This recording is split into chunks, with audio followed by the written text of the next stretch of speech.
Hello, my friends. Welcome to You Normal. Do you ever feel like you must be doing something wrong when life feels like it's too much or something feels off, yet people tell you that it's normal or it's within the normal range and everything looks normal, but it doesn't feel like it to you? Maybe it's the question of who is this normal for? Maybe it's somebody else. Perhaps normal for you is woven into the everyday so that the discomfort goes unresolved. Here is the place where we have conversation around how we rediscover or redefine our own normal. Sometimes that is raw and uncomfortable conversation, but it's always an invitation to redefine your own you normal. Today, I welcome my guest, Denise Shaad, who is the founder and owner of Your Energy Awakening. Correct, Denise, right? Want to get that right.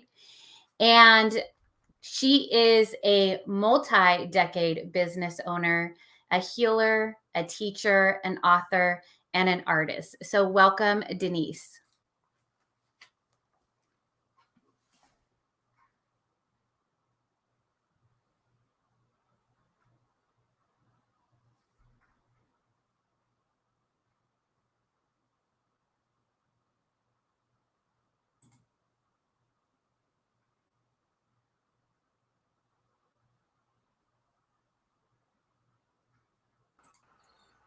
Are you back, Denise?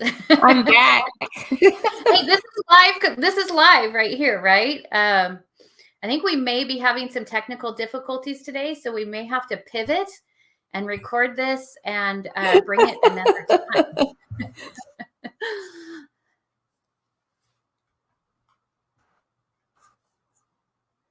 Are you back? Hey, this is live right here.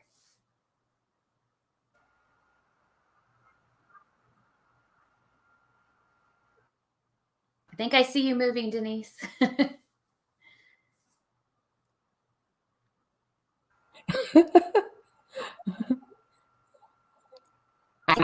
Well, we were just talking about technical issues before we got on here, and it looks like that's going to be the theme for the day.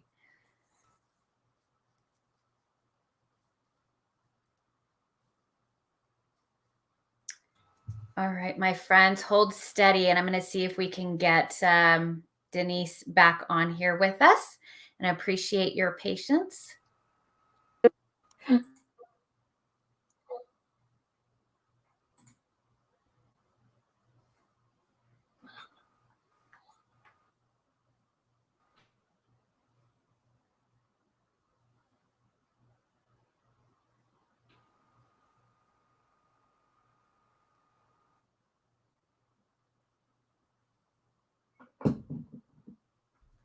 Are you there, Denise?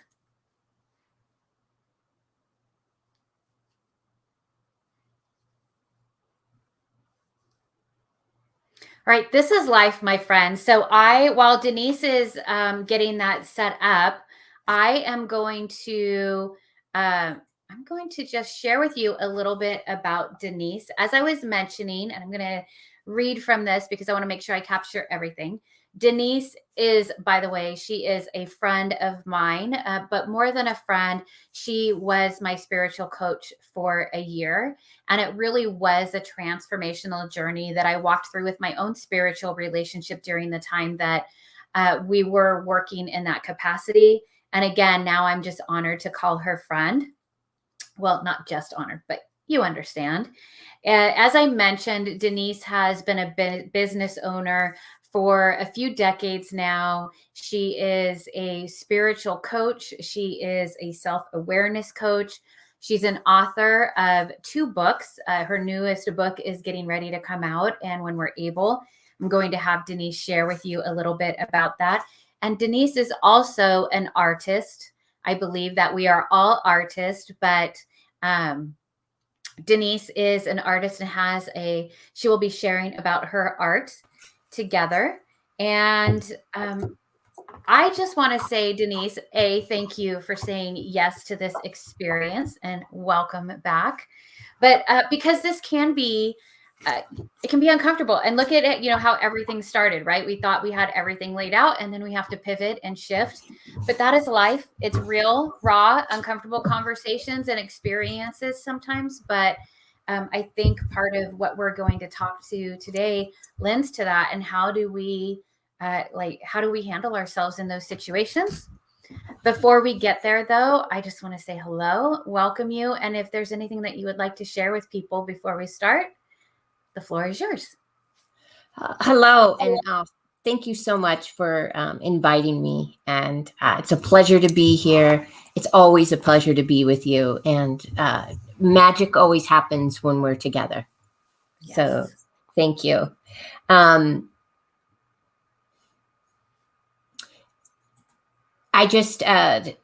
do you want me to start? Well, I guess that's a good question. There's so much that you could share. Well, I was sharing that you've been a business owner probably for a few decades now, right? This isn't your first time at the rodeo, and that you, in addition to a friend, prior to that, you were my spiritual coach for a year, and really like that. I think of you as a spiritual coach, but you also are a self-awareness coach, and you have energy awakening. So maybe. You know what I really feel called to? I'm just gonna trust my intuition. Is you are also an author, and your second book's coming out, but also a new to return to the art. And I would love for you to share how art has become a part of what you do, whether it be in your own discovery of your self-awareness, self-love, or in how you were writing about how it became a part of writing your book, and maybe share from that place. Well, the topic here is sense of self, which was the discovery in writing my memoir, which is called Spirit Speaks, Experiencing the Loss of Self to Experience Love of Self, which is really what the topic of this talk is, sense of self, and during, I didn't start painting until I started writing this memoir. So part of my paintings depict my own spiritual journey, which each painting is showing me, spirit is reflecting back to me where I'm at on my spiritual path. And that is what I believe is a sense of self. I'm getting a sense of self each time I put color to the canvas, but I'm also getting the story, right? So spirit is continually reflecting back to me what it is I need to know or exactly where I'm at.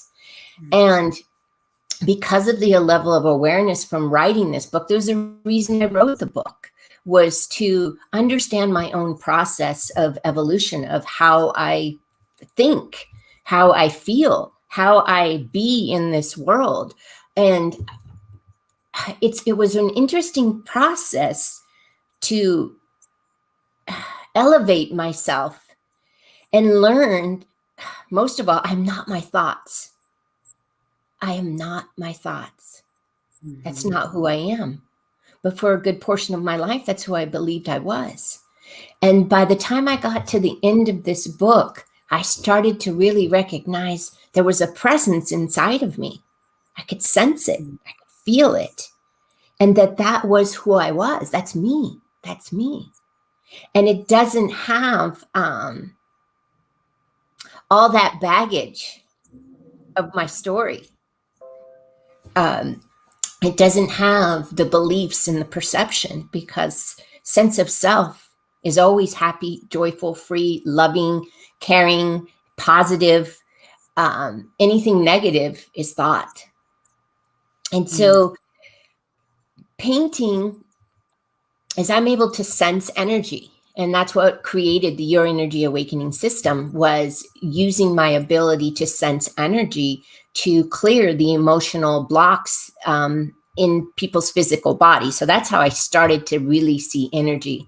My first business of over 20 years I was a personal trainer, and I owned a personal training studio where when I worked with my clients, I knew every single ailment they'd ever had in their body. And they kept, client after client could say, how do you know that? And I'm like, I just know that, right? I never thought anything of it. It just seemed very natural to me. And it wasn't until I stepped away from personal training where I started to see, oh, I have a gift to see energy. I can see emotional energy.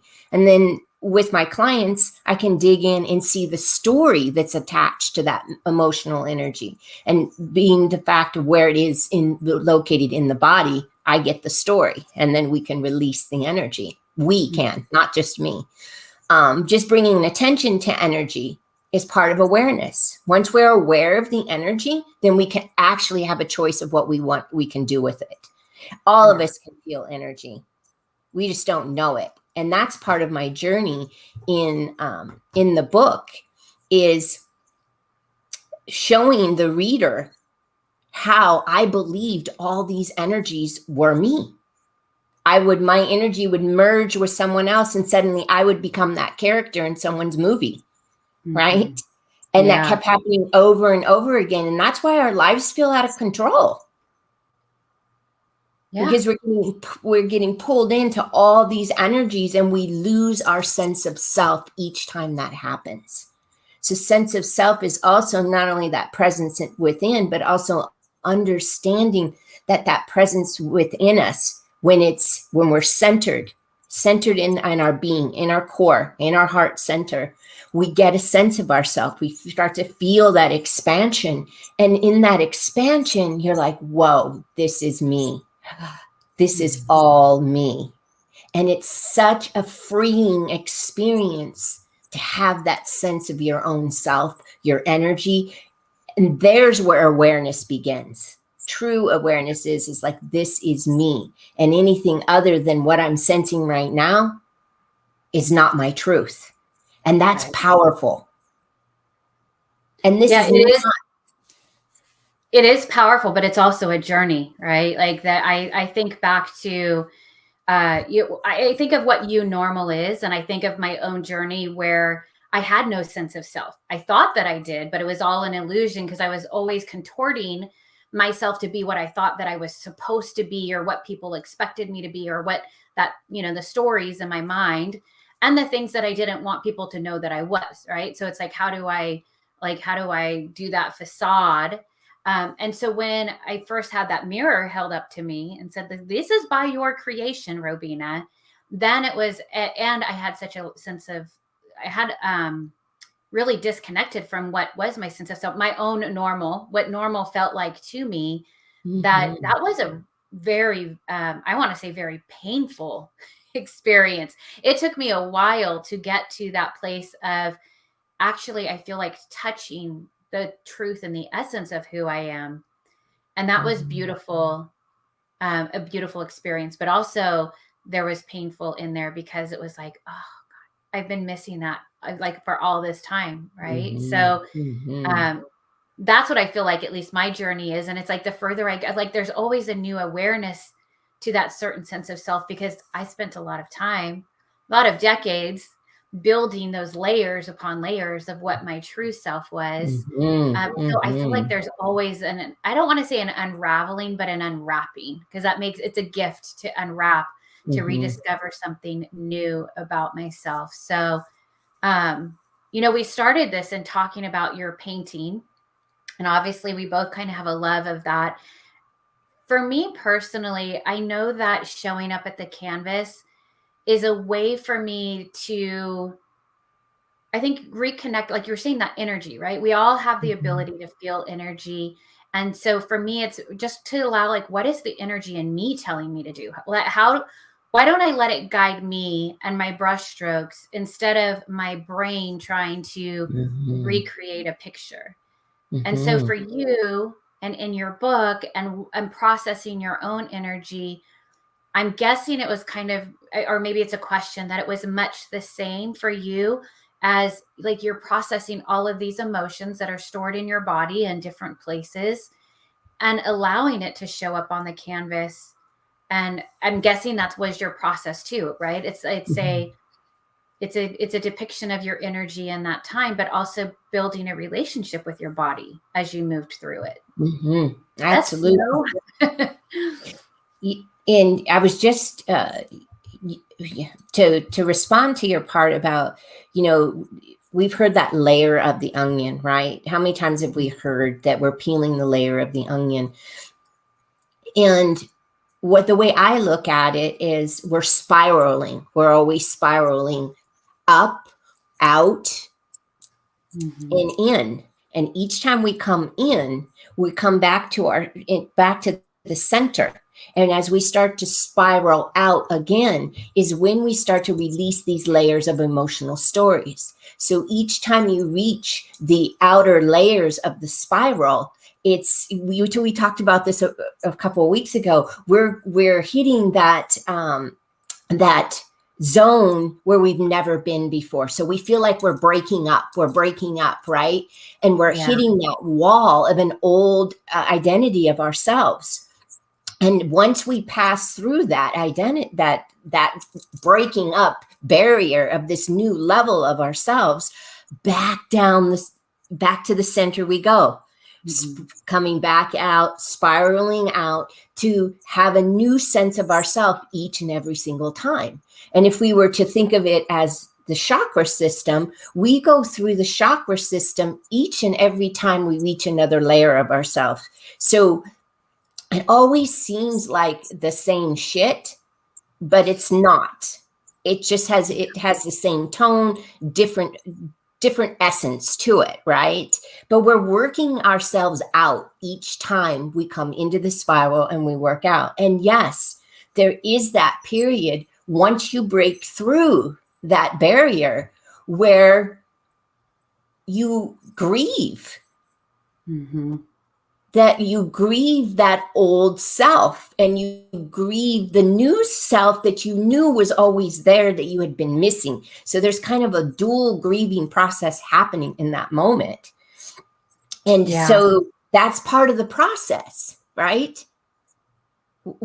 Once you reach that level of grief, then you know that you've broken through the barrier. Mm. Yeah. Well, like as you're saying that, like I have this visual, and because you're saying, and I paint spirals, so I totally get the spiral energy, but of this being pulled up within the level that you are, and then getting spit out again, right? And Mm-hmm. and for me, I have found it's like when I'm at that bottom layer level of where I am, my own awareness, right? This new sense of self that we say, and so when I move up a level into this new sense of self, it is super uncomfortable. And then I get up, and there's almost this point I think about, like, is there's this point where I'm suspended, and there's no falling, there's no elevating. I'm just suspended. And it's like there's this point where everything is just yes. It's like I liken it to when there's this it made me think of dessert, and where I'm really craving chocolate, this decadent chocolate dessert, which I'm not a big dessert person, but like this dark, decadent chocolate. And there's a moment where I'm craving it and I'm craving it and I'm craving it. And then that moment that I taste it, and it's like that suspended state of Mm-hmm. bliss.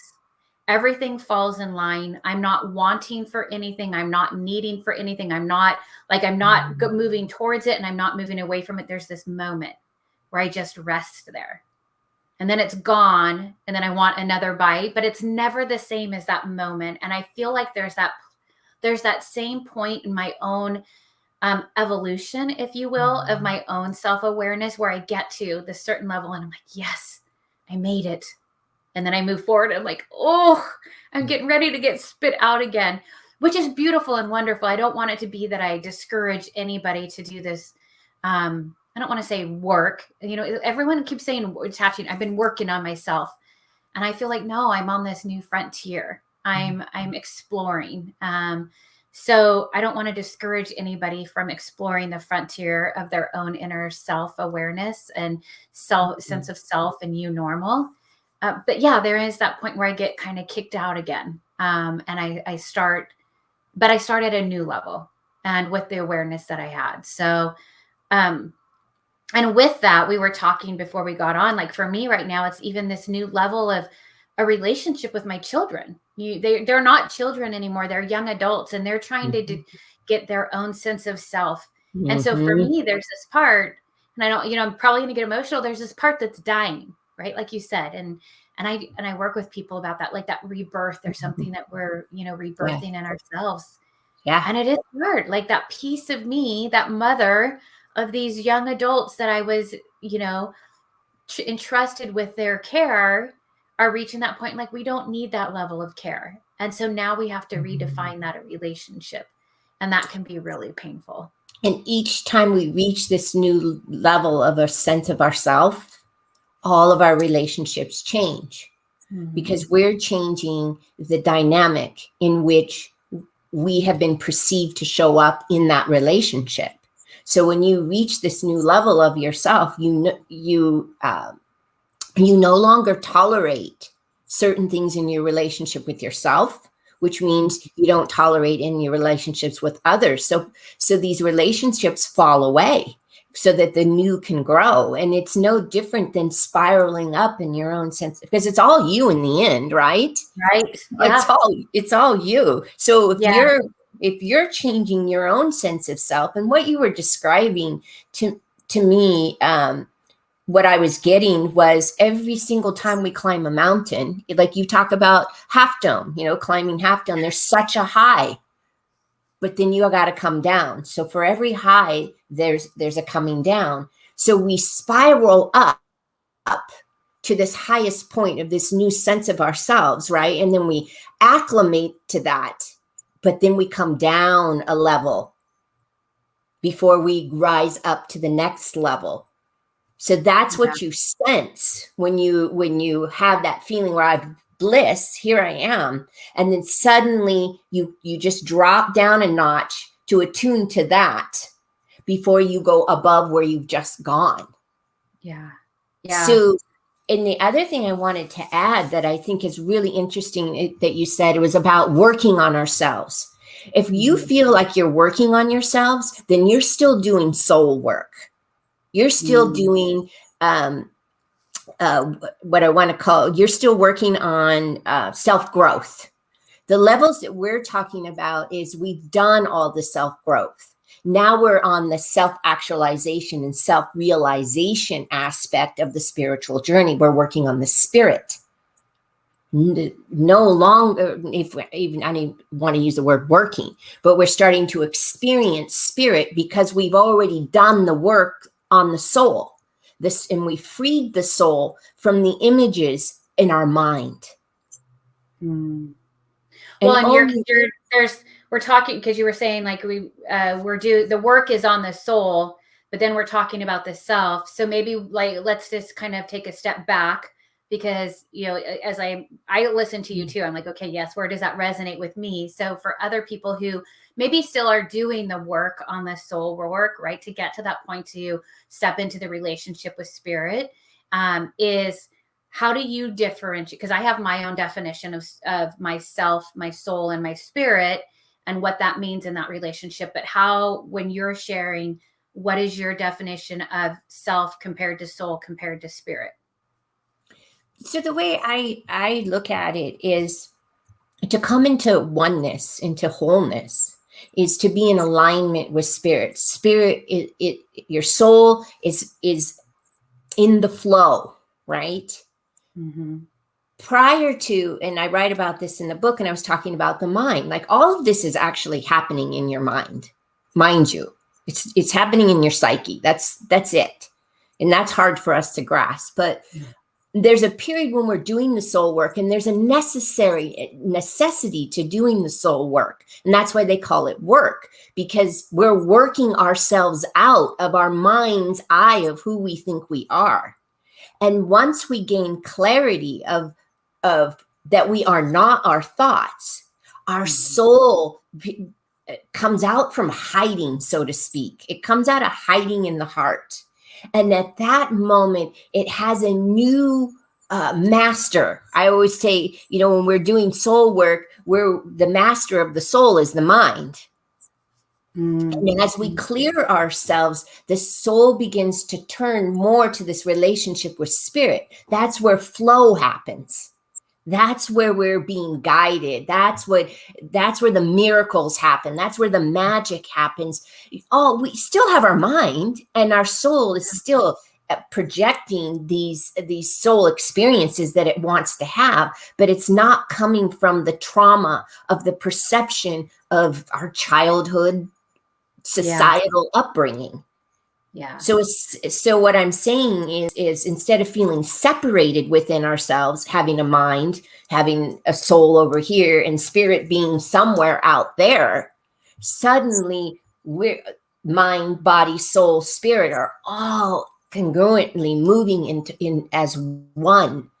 And there's where the freedom and the bliss is, because now you're aware of your thoughts. You're aware of, oh, now do we not have those thoughts anymore? No.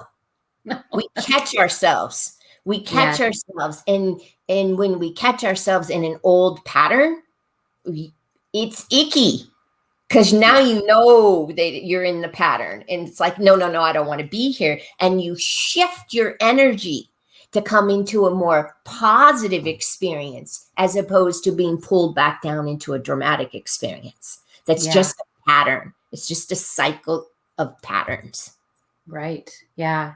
Well, and that's where you and I fit so well, is because I come from that same place of that even in the guidebook that I created of the soul self wealth, it is Mm-hmm. about finding that point of alignment between those three things. It's like soul, yourself, and your wealth. And I share with people that wealth is not just monetary, it is energetic. And by the way, when all of those align, generally the money follows with it. And Mm-hmm. because it's like that currency, that's a whole other discussion. But yes, and what you said, like, I wholeheartedly agree. I think just because I've walked through my own journey, and that, like, I'm a big fan of Gary Zukav's work about that, Mm-hmm. moving from the external control to to authentic power. So where it's moving from this artificial sense of control in the life, right? Like this Mm-hmm. artificial sense of alignment between those three, and Mm-hmm. believing the frightened parts of my personality, the fears, and believing that I am all of that.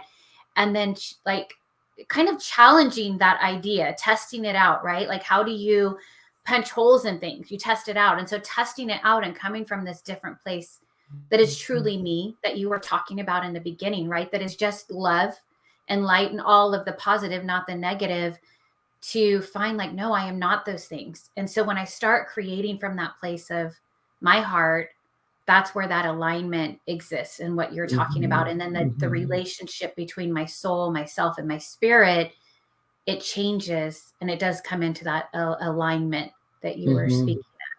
Yeah. Um, so on that, Denise, and kind of going back, and at some point maybe we'll get into your book that's coming out, because I'd love for you to share about it. I know that I'm, like, excited to read it, so just because I feel like it's like I've watched along the journey as it's unfolded. But going back to relationships, and I feel like we're in this relationship energy right now of, at least for me, where I don't want to say I'm being challenged. I'm just being given a new opportunity. Like you said, it's not the people, it's the pattern, right? Like, we're looking at the pattern. In your own journey, your own rediscovering your own sense of self and awareness, and I know that you've put a lot into it, right? You've traveled to different places. It also impacts our relationships with the people around us. Like you said, we won't put up with as much from ourselves. We're aware of it when we do it. At least I do. I know that icky feeling. I'm like, oh, if it feels icky afterwards, a transaction that I had, words that I had, even if it was just me, then I know then that's not coming from my most authentic self. There's some Mm-hmm. stickiness to it, if you will. Mm-hmm. But and like you, I've had relationships that have fallen away. Like, I'm standing in this place, and it's not like it was some big blow up, right? It's just we move out of this point of, I think, being able to coexist in the same space together, and maybe it's for our own good. Yeah, everything's for our own good, right? Mm-hmm. Mm-hmm. And I don't, we can talk about those relationships that have fallen away, but what about the ones that you're in, the people that you're married, the person that you're married to, the people that you live with, if you have children? Like, how do you feel, or how have you navigated staying true to that sense of self that you've been creating, yet you're still in this relationship with people that you created before you arrived at that sense of self? Like, how do you maintain that balance? Maintaining the balance comes from being aware in the moment of the pattern of the dynamic, the cycle of patterns that are keeping you identified as a particular image, either in your world or in their world. So it comes from identifying, oh, is this person showing up for me, or am I showing up for them? And what I mean by this is, I have a sibling, and my sibling can't see me right now in the light that I am. Okay. And so his pattern of behavior is to treat me a particular way to pull me back down into what my identity fits for him. Right.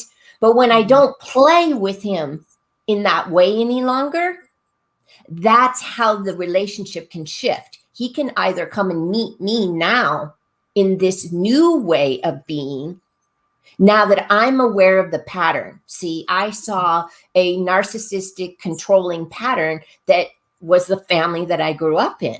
And when he approached me in this particular way about an issue, I was like, oh man, he's trying to pull me back in and control me and get me to be a model of what he interprets of me. And so in these... So, sorry to pause right there, but in turn, though, isn't there, it's not just him coming back trying to do that. Isn't there an aspect of you that is very familiar with that dynamic, a way that you learn to function in that there's a part of you that's also wanting to go back and play in there. So I feel like it's on both sides, right? It's both sides. I think it was a test for me to say, are you aware of the pattern? Are you aware of the pattern? And then immediately when the interaction started, I knew what it was. I knew it was there for me to see. And there's the opportunity for me to shift the dynamic of that relationship because I'm the one that's aware. And sorry, I just want to clarify and ask this though. Was it there for you to see that in him or to see it in you? Both ways. It was both ways. I can't see what I am not, right?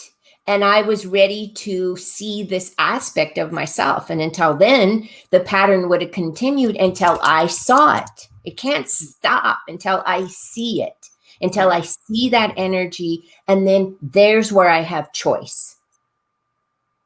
So in a loving relationship, like my husband and I have been married for 22 years, and my spiritual journey actually started soon after I met him.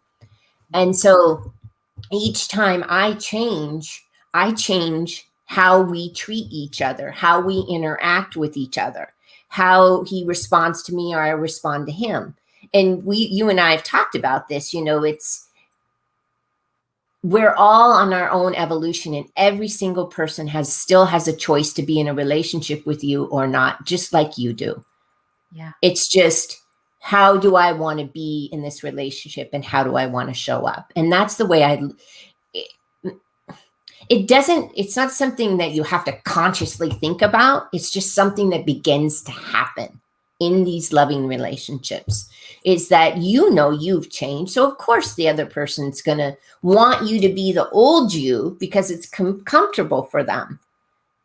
And as long as you stay and are aware of your own sense of self, you can navigate yourself. And one of the things you and I wanted to add this is, we talk about, what am I feeling in my body? That is a sense of self. If we look at spirit, is a sensation. It's a resonance, a feeling within us. So as we begin to waken up to this new level, we begin to have feelings and sensations in our body that is a way to sense the spirit aspect of ourselves. It's that you can listen to those sensations, you can listen to those feelings, those tinglings, those pains, those tinglings that may have words. That's another level of sense of self that comes from being in your body. Yeah.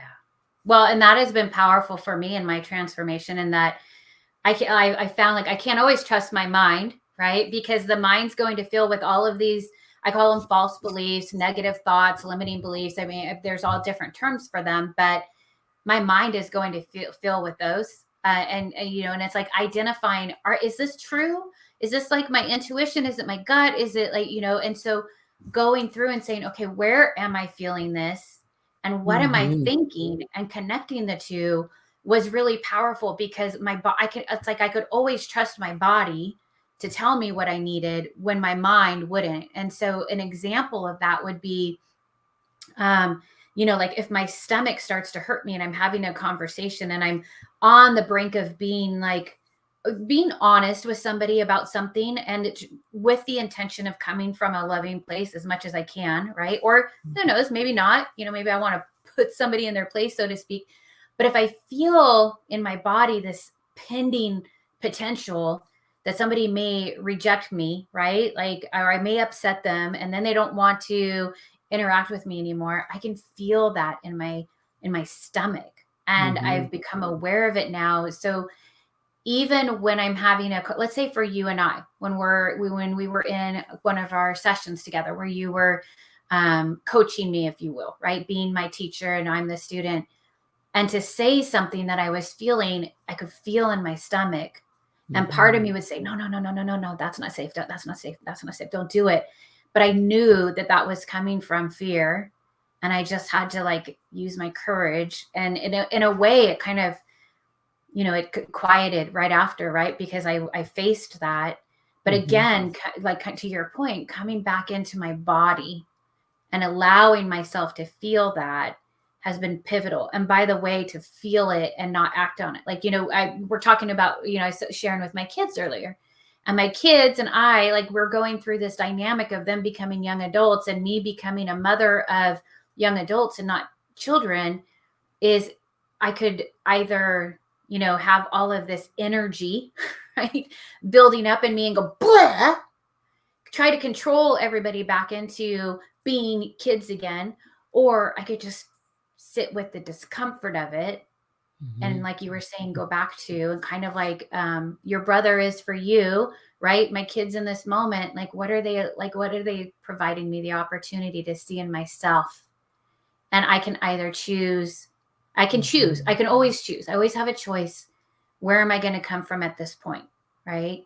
Because if I try to control them and say, no, you're wrong, I'm just doing this because, that's not doing anything to heal that relationship and encourage them to thrive and grow. And that's not doing anything to encourage me to thrive and grow, most importantly. So, No, and I think what you said earlier is that the kids are coming into a new sense of themselves, right? And they're yeah, asking you to see them in this new way.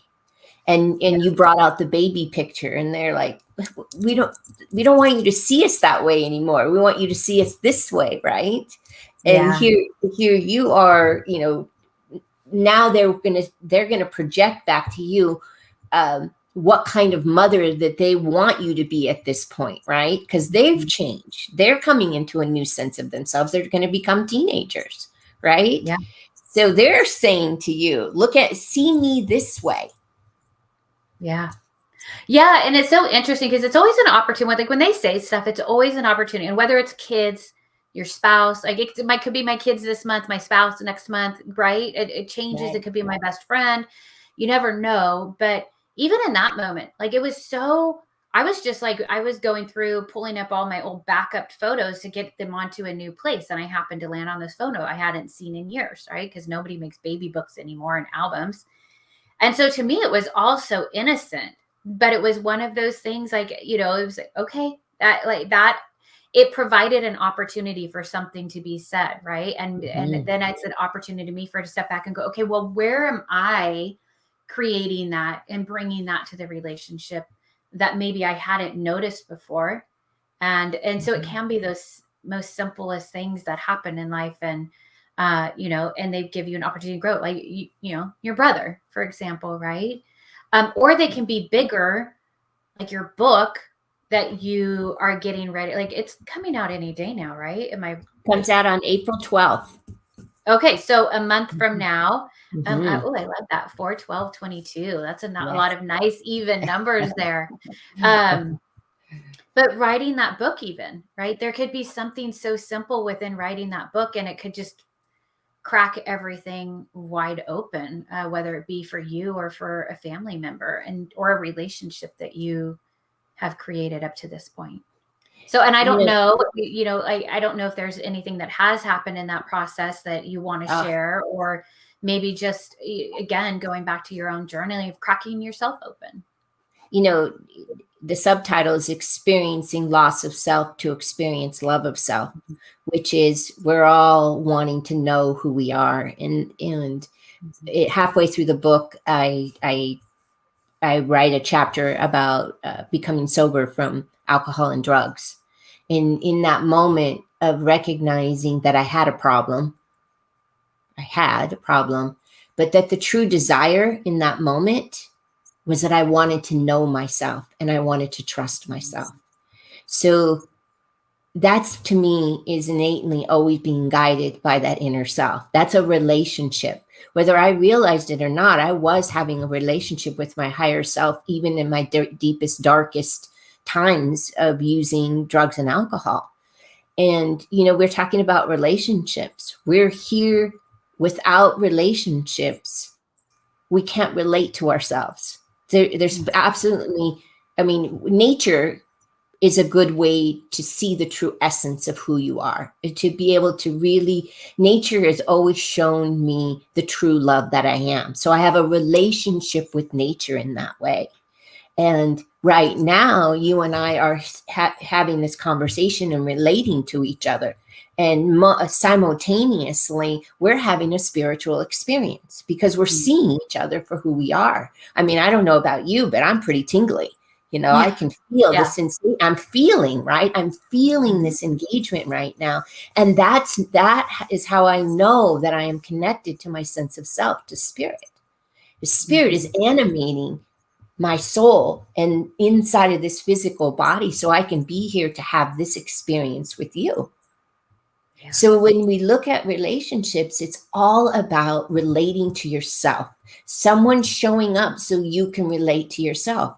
God, the creator of it all. You are the creator of all. You're not any different than God. And why did God create humans? To be able to experience himself. So why do we create all these relationships? To have an experience of ourselves. And on a soul level, sometimes we don't like the experiences that we're seeing, right?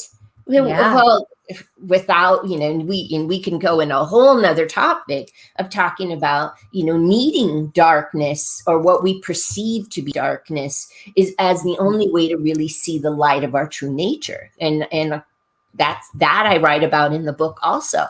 In what that, we have to dive into the depths of the soul, traumatic experiences, to come to this earth plane to clear that out. That's all you came here to do. And you need all these relationships to help you clear yourself. Yeah. So when we find ourselves in these really hard relationships, and having to either stand up for ourselves or change the dynamic of the relationship, what we want to remember is coming up and becoming aware and looking at the bigger picture of why it's happening, because it really has nothing to do with somebody treating you a particular way. It's the feeling that it's invoking in you in that moment. Right. Yeah, because they could treat somebody else the same way, and the person would just be like, "Nah," and walk on, right? It's Right. what is it bringing up in me? And that's what I always like. That was probably one of the, well, there's many things that were pivotal in my own growth and awareness, but asking if, because I can get caught up in thoughts, right? I could get caught up Yeah. in someone say something, I and it's like like, my thoughts, to tell you the truth.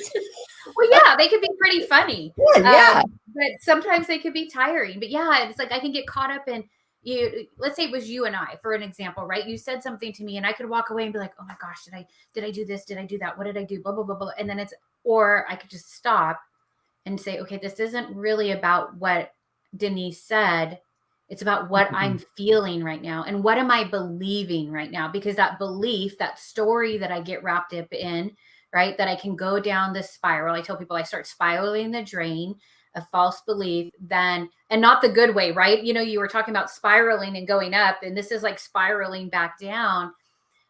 What am I believing? And then it's like, no, what am I feeling in this moment? Right? Like, what am I feeling? What am I believing? And it's here for me. This is for me, because that's where I feel like people's fight, flight, or freeze kicks in. Right. And I know I used to be a fighter. Now I'm like, okay, am I a flighter? Like, I want to just I just need to get away. Like, so, there's these different ways that we adapt and cope to those situations, but it's always for me and my heart. Like, one of the things that you helped me with was, like you were just saying, is that person is in the relationship and it's like, am I there for them or are they there for me? And there was this conversation we were having. I always go back to it, is this sock. Like, why is there a sock right here? Why did someone leave this sock? And you're like, we got to this point where it's like, well, but Rabina, you put this sock there because here you've had these humans and you put them in their life and it's for you.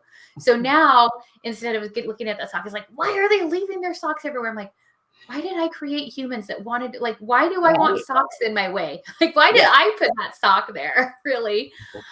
Because someone else is going to walk by it and like not even see that there's a sock there. So apparently it's for me, which seems so silly. But like, that's what I do when things happen. Is like, why did I that's my go-to line now. Why did I put that sock there? Even though, I didn't actually physically put it there, but I had a part in it, right? I'm making in it. So very true. I don't know about you, but I can say for myself, a good portion of my life, I really conducted myself in a way because I really cared about what others think, meaning I had a perception of who I should be in their world, right? And it was perfect and it was nice and whatever that was, right? And there is a point on this journey where we start to not care what other people think of us. And if we were to say anything, because today is International Women's Day. Yes. Right. And if there's anything that we can say is your power, is when you stop caring what other people think of you and you can fully express your truth and honor that. And it may look silly and it may feel silly to you, but it's you being your authentic true self. And that is when you start to feel you're normal, normal. Like this, we were created to be individuals. We were created to be unique.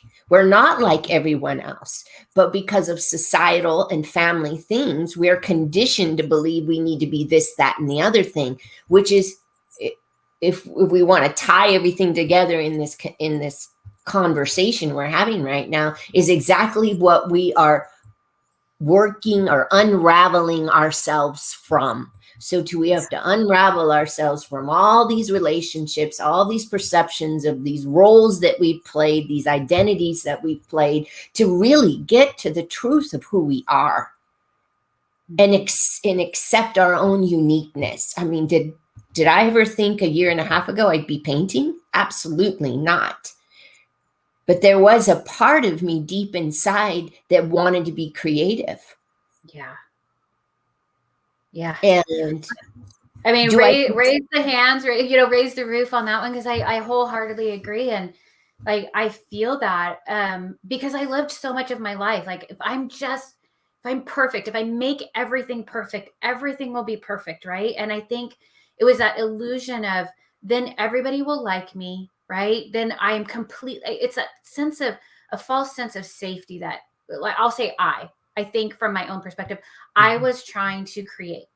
Because if I do all of this right, then it shows that I'm not any of those things that I believed myself to be, right? All of this negative self-talk, and I'm going to be loved. No one's going to reject me. It's going to provide this safe environment.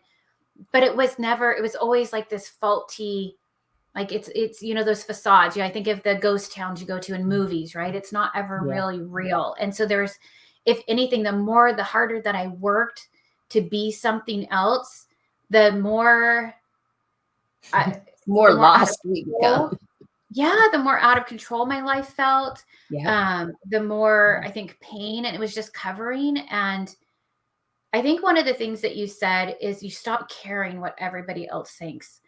And it doesn't mean that you're not compassionate and have reverence for their life and their experience, and what they say doesn't matter. But for me, it was, I started caring what I thought of myself. And Mm-hmm. that was where I had been living from, is like, I just obviously didn't care because I kept ignoring that voice inside of me. Yes, life taught me that it wasn't safe. I remember, like, it would play in the back of my head when I became a CPA. You're not the stereotypical CPA. And I was like, what does that mean? What does that mean? I don't know what that means, but I sure worked on becoming that stereotypical CPA. And that's when I lost my, like, I started to lose even more a sense of myself. Mm-hmm. And, um, Mm-hmm. and so for me personally, yeah, it is women's, every day is Women's Day, but yeah, coming back into even just honoring that I am a woman, and coming from that place and the strength. And, um, I don't, yeah, I think that's it. It's just, I started caring about me, and then I started creating a space and an environment where it was safe for more of me to emerge, right? Yeah. And making that, like, and encouraging it. And Mm-hmm. um because the more that I created that space, then the more that inner part of me that I had, by the way, all of those layers were just protection, right? I feel like, Right. of that true essence of who we are, that you normal that exists within there. Then the more that, like, every time I did that, the more that it emerged and emerged and emerged, and that authentic, that light within me can come forward. And I'm always learning who she is and Yeah. what she is. And I will say, like, and you touched on it, nature is that place for me even more. And Mm-hmm. you have a magical place there. I've been there. I've been able to go and do, like, vision quest and retreat, and, like, just be with the land and find out something new about myself, and allow things to, like, die away, this relationship that I had created with something in my mind. But then for Mm-hmm. new, the truth, that rebirth, to, that, to be reborn in a way, and allow that alignment, that Mm-hmm. cohesiveness, that coexistence. I would say that's what happens when I'm Mm-hmm. on your land, is this Mm-hmm. rebirth of coexistence between my soul, myself, and my spirit. Mm-hmm. um and I don't know if you want to, like, share a little bit about that, and Mm-hmm. how you help people to do that there Mm-hmm. on your land. And even with, like, again, I don't want to say coaching, because I feel like it's so much more than that. The wisdom that you share from that place, and help people to step into as leaders, and just like we're talking about, showing up as more of their authentic self and what they're creating, and leading people and their family and just their own Mm-hmm. personal inner light. As you were speaking, what happens when we come into nature is we actually come to stillness. And when we're talking about, you know, letting go of these perceived, the word letting go used to drive, anytime anybody ever said let go, I'd say, let go of what? I am letting go. Can't you see? But what I'm saying is, when you come here on the land, and you're in nature, you start to get still. And as you Mhm. start to get still, the mind is what starts to let go. It starts to just relax, because nature is ever loving. It's supporting. The trees will hold you. The ground will support you. The water will immerse you, right? So all those elements are there for a reason, to still the mind long enough for you to see your own inner truth. So when we're talking about letting go, it really requires, why don't they just say, be still? Mhm. Yeah. Because in the stillness is when we actually, the mind can stop running, And that's a form of letting go, stilling the mind. And so what the land does is it's there to support you, to see you. And if you've ever really truly spent any time alone with yourself in nature, you cannot not but see the beauty of who you are. You can't avoid it. I mean, when I go out on the land and I look up at the trees, I feel nothing but love. Nothing. Mm-hmm. You know, that's I can sense it everywhere around me. And in being in different environments here on the ranch, you get to have different senses of yourself. You start to feel things. Oh, you can feel the energy shift. And it's because you're paying attention to this inner world. And a lot of the things we've been talking today is about we're having a sense of ourselves, which is our inner world, and how do we navigate in the outer world. And we were talking about these relationships, and that navigation of the outer world is bringing what you know to be true, your inner sense of self, the one that you have nurtured and that is safe. That person comes out and begins to start creating an external world that doesn't have socks in it, right? Right. Yeah, there were no socks on your property.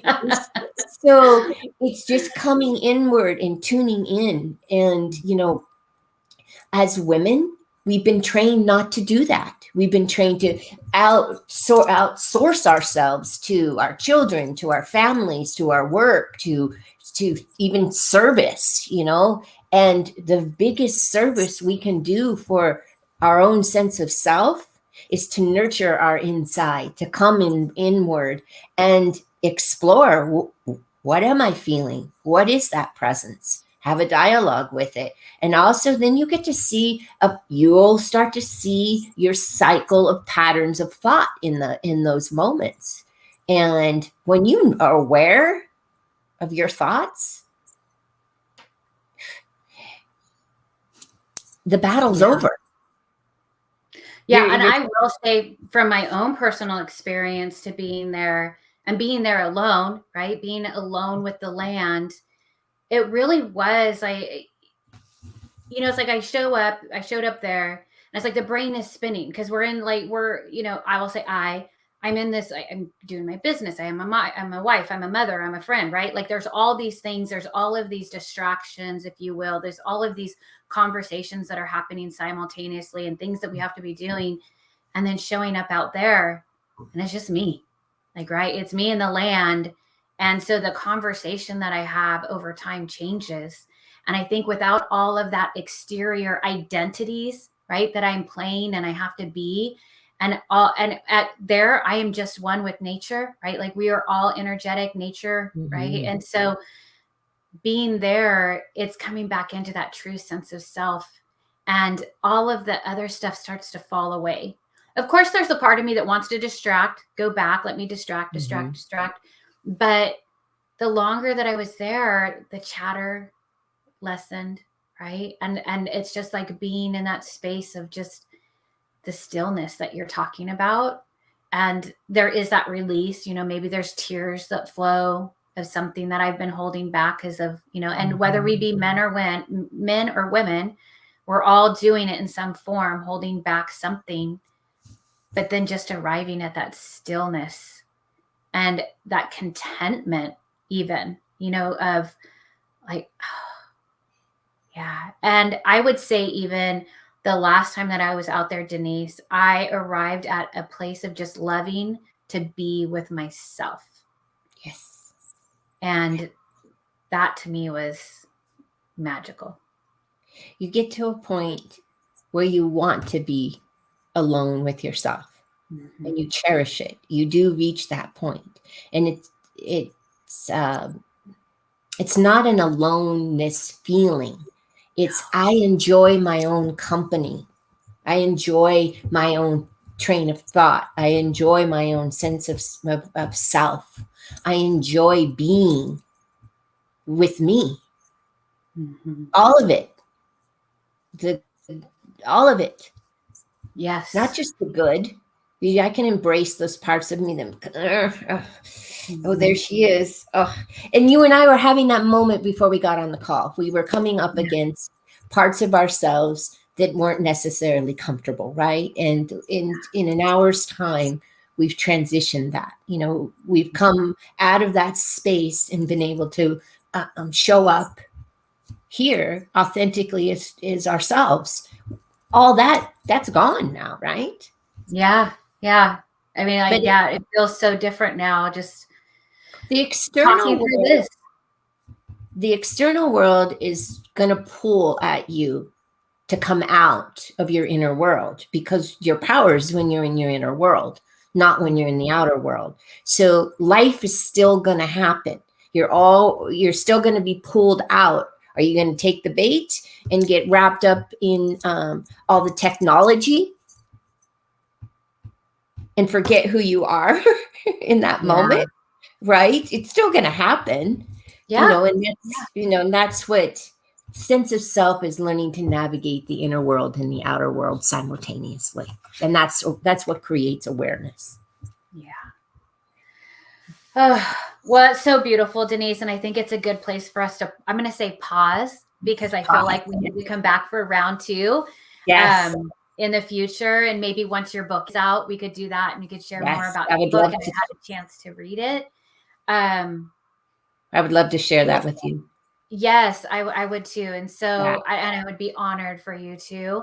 I Mm. think now, just as we close out all of this, which is, I can't wait to go back and listen to it, by the I way, can't either. is I just want to invite you to share with people. I'm going to put up here your website, yourenergyawakening.com, correct? Like, make Yes, sure I get that's that my right. spiritual coaching or Yes. website.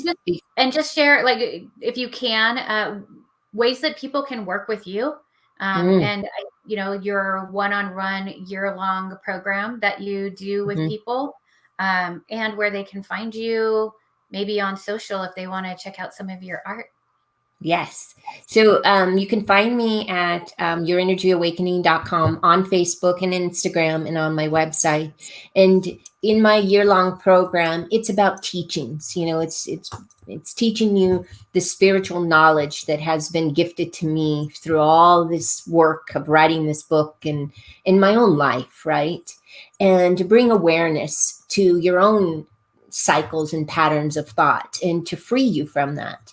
And that year-long mentorship program, we take a deep dive into so many different levels. One of the other ways that we can meet is to have a private retreat here on the ranch, where you come and you spend 3 or 4 days one-on-one in my environment, in the healing energies that are present here on the ranch. That's another beautiful way. If you really want to see some of my spiritual journey, you can see that on deniseshaadart.com. And you can find Denise Shaad Art on Facebook and Instagram also. But you can explore my art there. And I have another book that I've written that's on both websites that you can explore. You can also pre-order Spirit Speaks on Kindle right now on Amazon. Oh, okay. um, yeah, so you can be some of the first people to read the book when it hits on April 12th. So, one of the things that are coming up with the release of the new book is my soul energy paintings, and you can see two of them behind me. This one Which are on the new. This one's new here. This is my teacher. I just painted her energy. I was on the phone with her, and when I got off the phone, I'm like, oh my gosh, that's her energy. So I sent it to her. So I started, I've been painting energy for about almost 2 years, but I was doing it in pencil. Now I'm doing it on acrylic and canvas. And it's a really good way for you to see what your energy looks like. Yeah, And it does change. it So does. if you work with me in any one of my programs, you'll get an energy portrait when we start working together, and an energy portrait when we're done working together, so you can see the difference and how your energy looks and feels. That's beautiful. Well, and who knows, maybe those people will start painting their energy as well. You never know what Maybe. can transpire. Never Yeah. know. Never Well, thank know. you for that, Denise. And I will Thank just share you. with anybody, like, I know how powerful your year-long program is, just being a Mm. student and recipient of it, but also the power and the magnitude of that magical spiritual land that you live upon and that you open up to people a few times a year. And that is an experience to experience. Not Yes. to be redundant, but it is truly powerful, and it has made a huge difference in my life. And there is such a sacredness to that land that and to share it with other people. I am eternally grateful for that to you. So for anybody who's Mm. listening, whether it be now or in the future, whenever you hear this, be sure to reach out to Denise. And I have no doubt that Denise will be able to guide you towards rediscovering your own sense of self, Mhm. to really understand what it means when she says spirit speaks, and to rediscover your own you normal in the world. So I thank Mm. all of you for being here with us again, whether it be now Thank or you. in the future. I thank you, Mm. Denise, for being with me as well. And to anyone else who's curious about you normal and what I do, I invite you to visit my website, which is robinabenyon.com. And I'm grateful for all of you, and I'm grateful for this opportunity. Mhm. Until we meet again. Bye. Goodbye.